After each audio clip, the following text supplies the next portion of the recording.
many times in my life where I know there's something bigger than me moving the chess pieces. You know, some people say, you know, why'd you become a nurse? When I first got into nursing school, I was just in nursing school. I was 18 years old. I'd just gotten in. And at the time, they were doing practical application in the morning, meaning you got assigned one patient in the morning, and in the afternoon, you'd have theory. And so my dad dies very suddenly of a heart attack. He was a bigger-than-life character, the leader of our family, and it was a shock that was beyond comprehension. And you have to understand, before I went to nursing school, my dad was so excited when I finally got in that he would, when he'd be on the front lawn, watering the lawn, sitting in his lawn chair, having a smoke, his friends would come over for a beer, and he'd say, Bonnie, go put the nursing cap on and come out and show the guys. You know? I'd say, oh, God, I'd be so embarrassed, and I'd put that cap on with the bobby pin, and I'd be in my jeans and a sweatshirt. Hey, Dad goes, there she is, there's my nurse, you know? So it was a big deal, but secretly, I wanted to be a storyteller, like in show business. But I had worked in hospitals since I was a kid. My mother had us be candy stripers and nurses' aides and nursing homes and all that stuff through high school.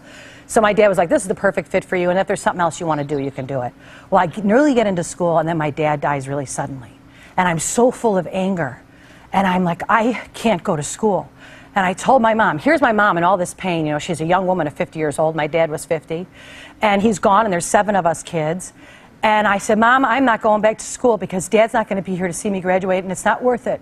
And even when I saw people laugh, I didn't want to see anybody laugh again. I was in the deepest, darkest despair. And my mom said, well, will you do a favor for Dad? You go 1 more week in honor of him. And if at the end of that week you want to stop, I understand. So after the funeral and everything was over, I gathered all my courage and I said, I just got to get there Monday through Friday because Mom asked me to do it for Dad, so I'll go. But I couldn't wait till that last day. I couldn't wait to be free. I didn't want to go to school. I was so angry, and I certainly didn't want to save anybody else when we couldn't save my father when he died so fast. You know, those feelings that you have. I'm not saying that those are what I really meant, but just this you know, shock and awe of what's happening to you at the time. So I go back to school, and I get assigned 1 patient out of over 300 in the hospital, Mr. O'Brien. Mr. O'Brien has cancer throughout his body, including his eyes, so he always had a cold towel on his eyes. And I went in and I thought, oh, I just got to get Monday through Friday, just to get to Friday. And the first day, the nursing teacher pulls me aside and she said, I know your father's passed away suddenly, but you're in a professional place here, and you don't bring your heartache to the patients. You're there to listen to them. So you have to understand that you got to buck up and be tough here, and you're back at school, and you can't put it on to your patients. So you don't talk about this here. And I said, yes, ma'am. And I walked away and I thought, oh, what an evil, you know. Why isn't she in my drama? Because, you know, I was that sad. I wanted sympathy, but she was smart. So I get Mr. O'Brien. And the first day, you know, I read that he has cancer, and I'm like overwhelmed, and I'm still, you know, choking back tears, just trying to get through the day. And Mr. O'Brien says, oh, my bride's coming today, my bride. She's 40 years we've been married, and he's calling his wife his bride. And I thought, oh, that's kind of cute, you know. And he says, you know what? What's your name? I said, Bonnie. He says, you know what, Bonnie? I feel lucky I have cancer. I said, oh, Mr. O'Brien, why would you say that? And he said, because, you know, I'm Irish. There's a lot we don't say. And he said, I've been forced to say things to my children I might not have ever said. And he said, I knew a man that I worked with, and he always said the biggest accomplishment in life was children. And he said he died very suddenly, and he never got to say goodbye. And I said, oh, and I'm thinking, oh, I just want to just burst into tears and tell Mr. O'Brien about my dad, but I didn't dare, you know. So we talk, and by the 3rd day, Mr. O'Brien and I are becoming fast friends. And a few times he mentions this man that he worked with and how much respect he had for him and how they would laugh together. And on the 3rd day, I'm thinking, I got 2 more days and I'm out of school, and how lucky I was to have Mr. O'Brien be in my life. And I open his chart and I'm looking, it says where he worked. And I said, oh, Mr. O'Brien, I know I'm not supposed to do this, but I think you might have worked with my father, because it was the same company my dad worked for. And I said, my dad was an electrician. He said, what was his name? And I said, Bob Hunt. And he says, Bob Hunt? That's the man I've been talking about. So, of course, I couldn't leave Mr. O'Brien. Right. But I didn't realize it till years later. Of course, I stayed in school because I didn't want to leave Mr. O'Brien, because at that point I felt like I was taking care of my dad. And Mr. O'Brien and I had a good cry. I remember he put his hand on my head, and I leaned on the bed, and we sobbed and sobbed. And I stayed in school, thank God. But then I realized when I looked back, my dad had gone to heaven, and the first thing he did was say, God, make sure she stays in school. What are we going to do? Yeah. So I always think of that time. You know, whenever I'm in doubt, or whenever I don't trust, or whenever I'm overwhelmed, I think about Mr. O'Brien, because I think, what are the odds? What are the odds? And I think my dad knew she's too fragile to go out to Hollywood and not have some substance and perspective in life inside of her heart first. And I thank God for every day I spent as a nurse. And, you know, it's still a big part of my life. I'm still very involved with the hospital. We raise money here on the show. And then I get to have moments where we have Dr. Dyer on, inspiring us and reminding us that there is something bigger than ourselves. What it is, I'm not talking about religion. Whatever your faith is, I respect it. But I do have proof in my own life that there must be something bigger moving those pieces around. And there was nothing bigger than my dad, I'll tell you that. Talk about personality. He was funny. Oh, one other line my dad said to me that I remembered, and I put it in the movie Return to Me that Dawn and I wrote with Minnie Driver when she's waiting for the heart transplant. It was, if you have a chance, we're very proud of that film, but there's a lot of my dad and mom in that movie. And it comes from a time when I was in high school and I was going through some challenging times, and I said, Dad, why me? And he looked at me and he said, you know, it's the character that's the strongest God gives the most challenges to. You have to consider this a compliment. So Carol O'Connor says that in the movie in Return to Me. And remember when we filmed that scene, it was so, you know, it meant a lot to me and to my family. And it goes on and on. You know, my dad's power. Here's a guy with a high school education, 7 kids, and he'd say, I don't know much, but I do know this. My dad said a lot of that, you know. So there's nothing like that common sense that warms your heart. And I think there's going to be a lot of that today when we talk to Dr. Dyer.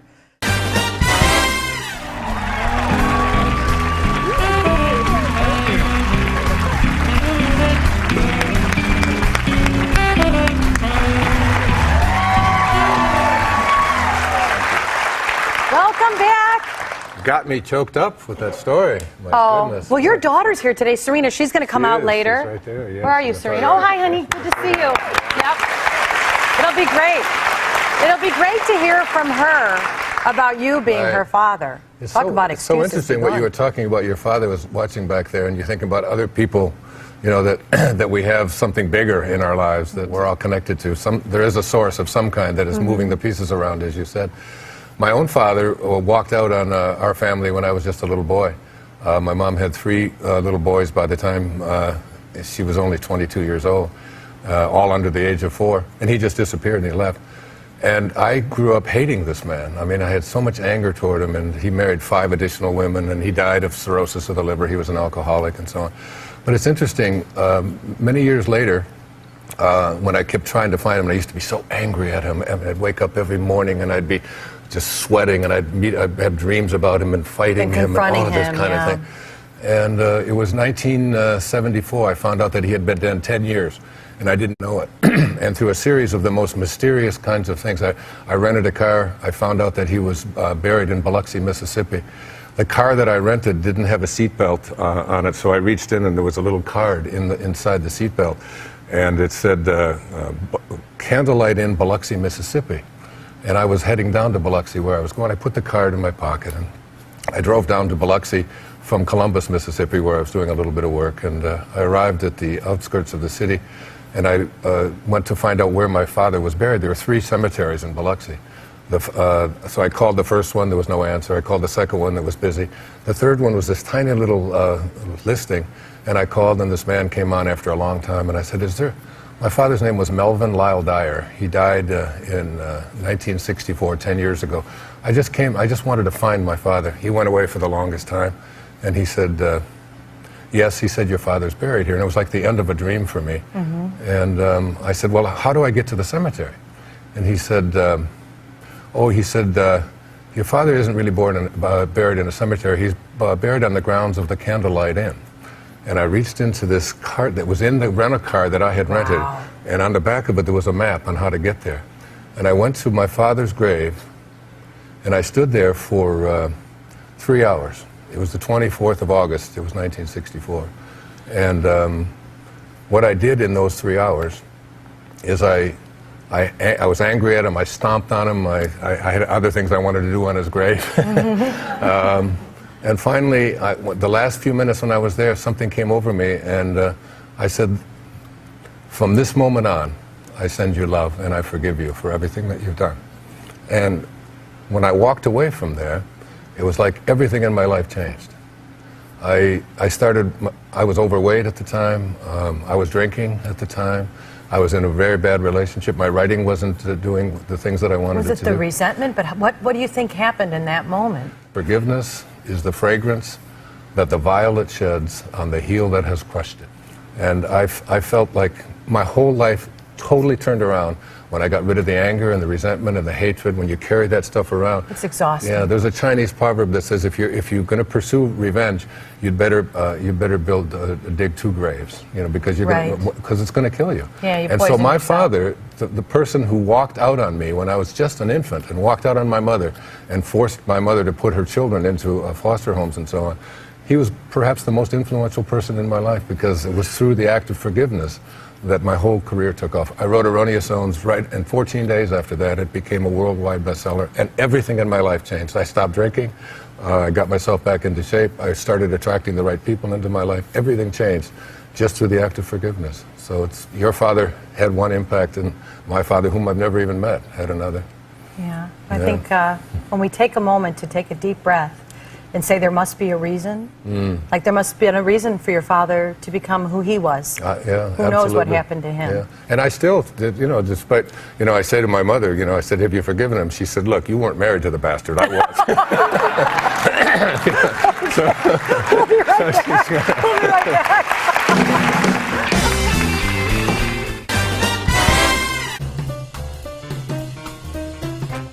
That's from Dr. Dyer's new movie entitled The Shift, which you have to go and see it. We're back. And Dr. Dyer, we're going to have my mom. Hey, Mom, are you there? There she is. Yes, I am. Okay, Hi, Mama. Dr. Dyer. What a beauty.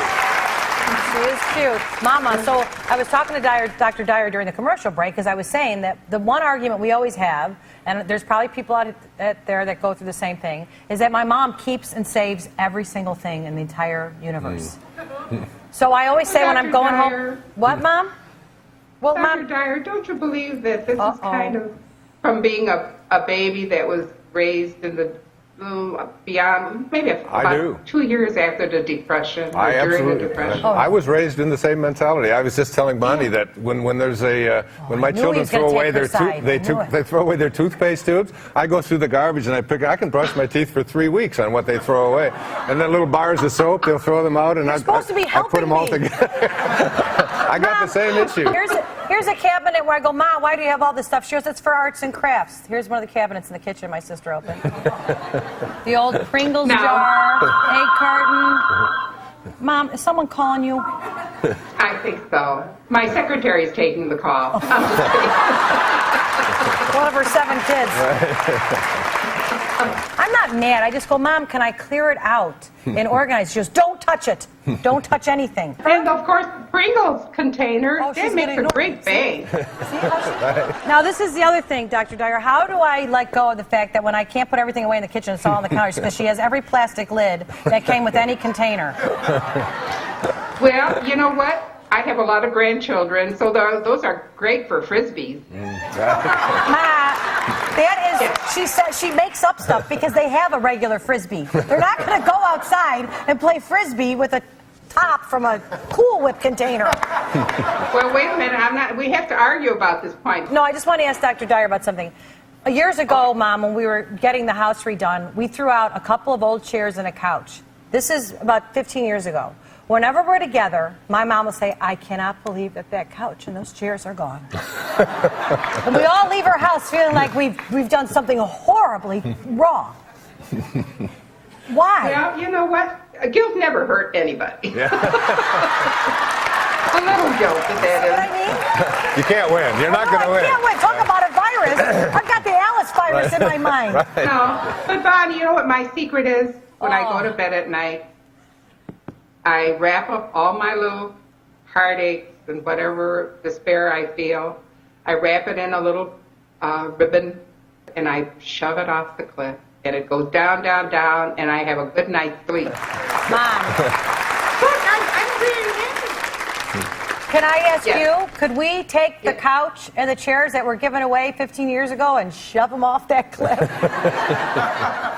Mom, I really have done that. Mom, I haven't brought it up for a while. You brought up 2 chairs to me this morning when I was driving to work. I called you and you go, those 2 chairs were in perfect condition. I said, Mom, I still feel badly about it. You told me that this morning, Mom, be honest. Keep your mind fresh and moving, all those wheels spinning in there, because you have these little discussions with your mother? I'm just trying to keep you young and vital. You gotta love her. You gotta love her. You know, Thornton Wilder, he had a book called The Bridges of Louis Ray, and at the end of that book, he said, he had a quote, he said, "There's a bridge between life and death, and there's a bridge between death and life, and love is the only survivor. Love is the only meaning." You know, whatever the question, love is the answer. That's just how I've raised my kids, and that's how I live. Yeah. Okay. That is the strongest way. Love. Okay, Mom. Thanks for being. I love you, Mom. If you ever need a frisbee, let me know. All right, I was just going to All right, Mama. We'll be right back with Wayne's daughter, Serena.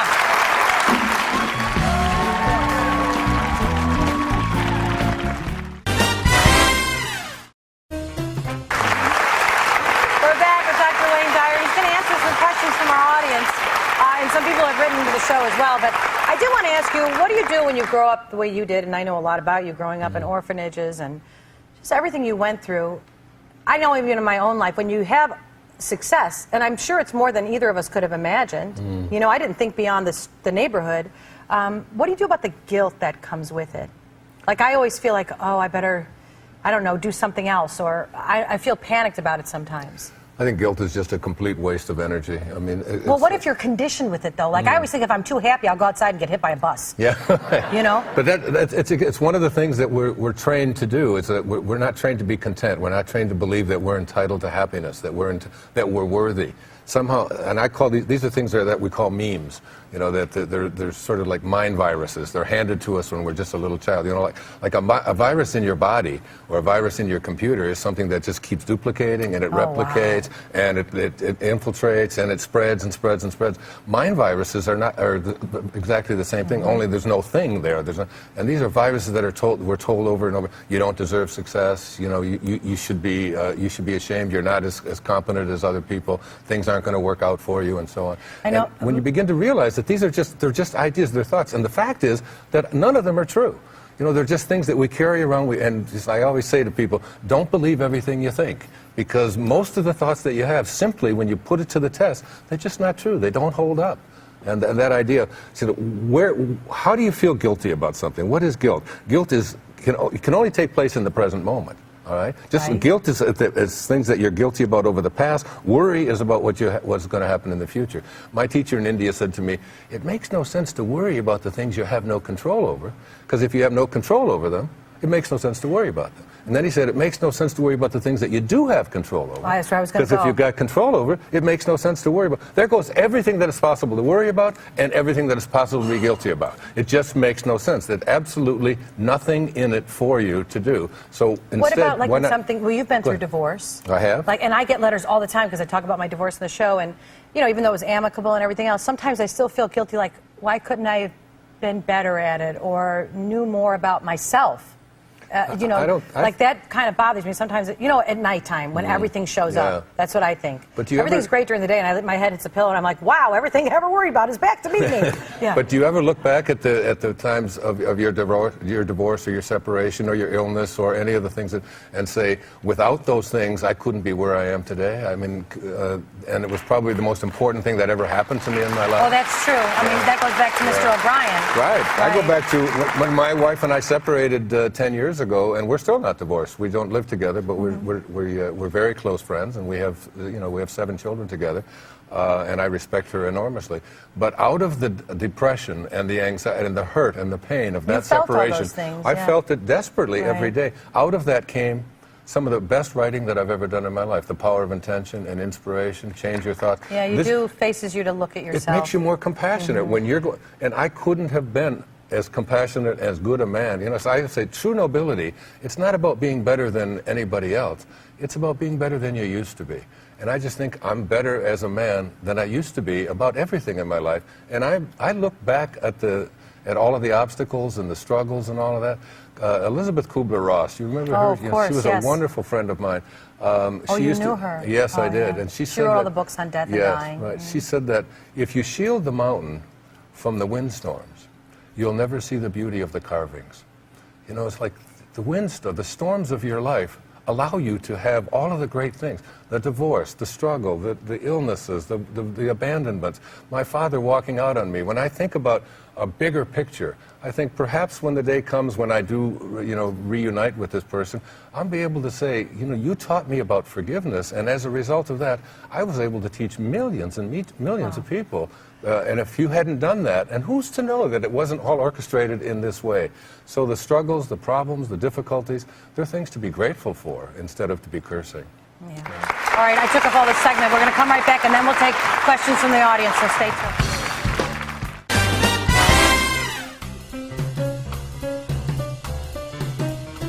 We're back with Dr. Wayne Dyer. He's going to answer some questions from our audience. So let's go. Who's first out there? Welcome to the show. What's your name? Hi, my name is Jackie. Hi, Jackie. Hi, Jackie. Hi, how are you? I'm very happy to be here. I'm actually a second-year student at the University of Santa Monica studying spiritual psychology. And one of the things I've learned my first year and continuing to learn this year is the idea of setting intentions. One of my favorite things to do is to assume the feeling of the wish fulfilled, which I'm really great in the shower, getting ready for the day I'm there.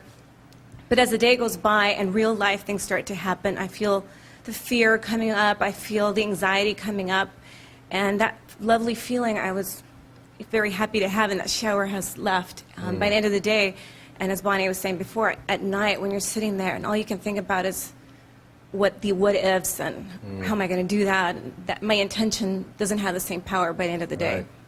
Well, because first of all, fear and anxiety don't just come up and show up. There's no fear in the world, and there's no anxiety in the world. If I gave you a bucket and said, go out and bring me back some anxiety or bring me back some fear, you could never find anything. There are only people thinking fearful thoughts or thinking anxious thoughts. So it's, first of all, you take total responsibility for it. And instead of saying it comes up, it's like I choose.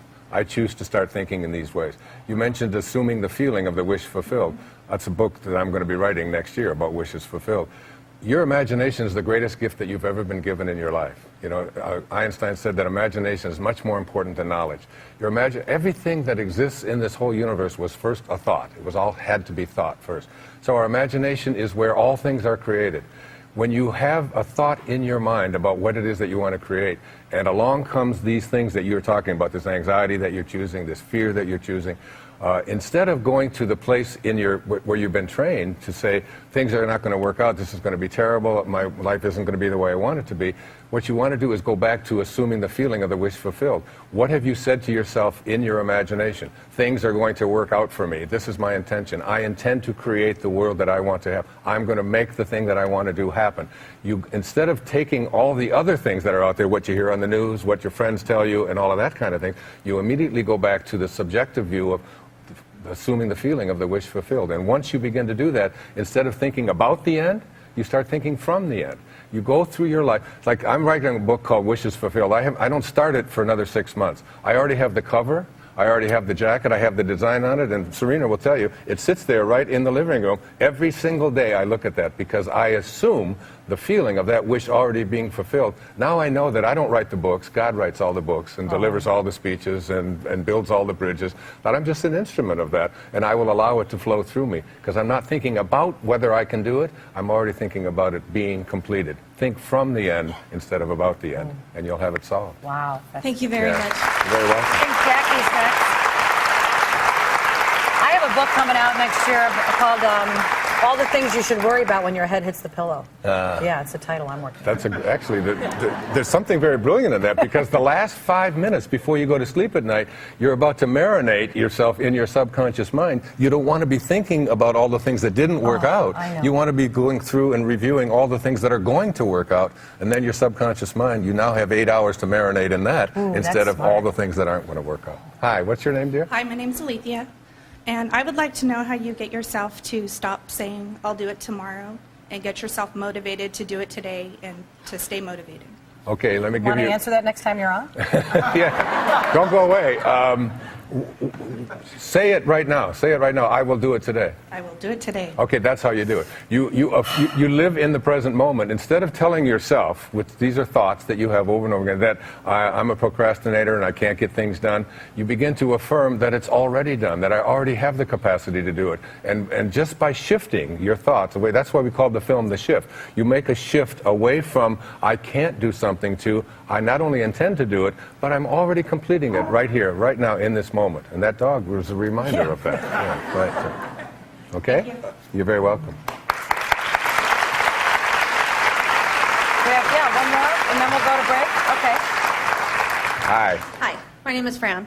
Hi. My husband is legally blind, and it's from diabetes, and he's getting more and more depressed, and I just want some way to, make him feel like, it's going to be okay, and that I'm there for him, and that I love him.